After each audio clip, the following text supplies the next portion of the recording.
Surrender, the enemy mocked her at gunpoint, his voice cutting through the frozen air as smoke curled from burning vehicles behind her.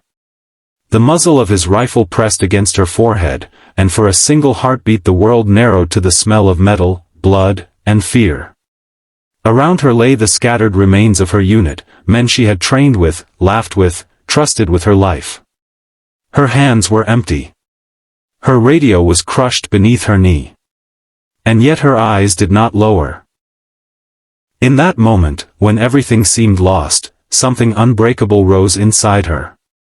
Before we continue, if you believe in kindness, second chances, and the power of one brave heart to change everything, take a second to like this video, share it with someone who needs hope, comment your thoughts, and subscribe to the channel, Bright Hearts. Your support keeps these stories alive. Her name was Lieutenant Arya Malik, 26 years old, the youngest officer in her reconnaissance unit. She had never wanted to be a soldier. She had once wanted to be a teacher, to stand in front of a classroom filled with children and write words of possibility on a chalkboard. But life had drawn a different path for her. She grew up in a small village tucked between mountains where conflict was not a headline but a daily reality. She learned early what it meant to hide under tables when distant explosions shook windows, to memorize escape routes before she memorized multiplication tables. When she turned 18, she enlisted not out of anger, but out of a quiet promise she had made to her younger brother, that one day, children like him would not have to fear the sky. Training had nearly broken her.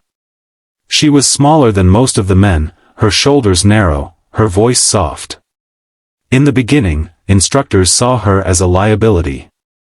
Some of her fellow cadets doubted her openly. They told her she was too compassionate, too thoughtful, too hesitant to survive. But Arya carried something they could not measure on A. In his eyes she saw certainty.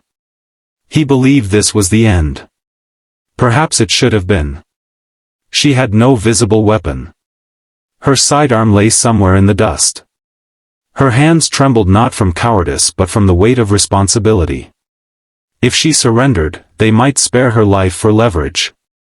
If she resisted, they would kill her. The mountains were silent now, as if waiting for her choice.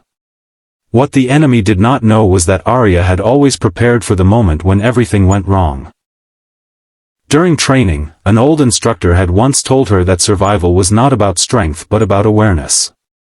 Always know your surroundings. Always know your timing. As she knelt, she forced herself to breathe slowly.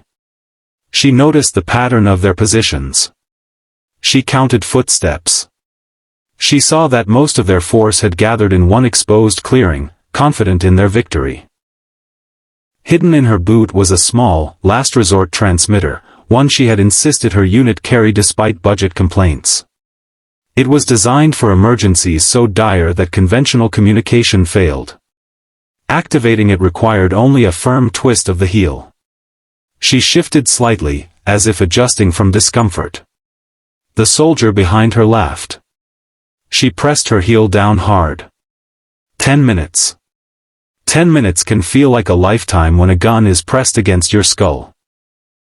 She did not know if the signal had gone through. She did not know if command would respond in time. She only knew she had to survive those 10 minutes. She raised her hands slowly, feigning defeat. She lowered her gaze just enough to appear broken. Inside, she was counting seconds. They argued among themselves about what to do with her. Some wanted to execute her immediately. Others saw value in keeping her alive. That division bought her precious moments. She watched the sky subtly, searching for the faintest sign. Her heart pounded so loudly she feared they could hear it. Then she heard it, the distant, growing thunder that did not belong to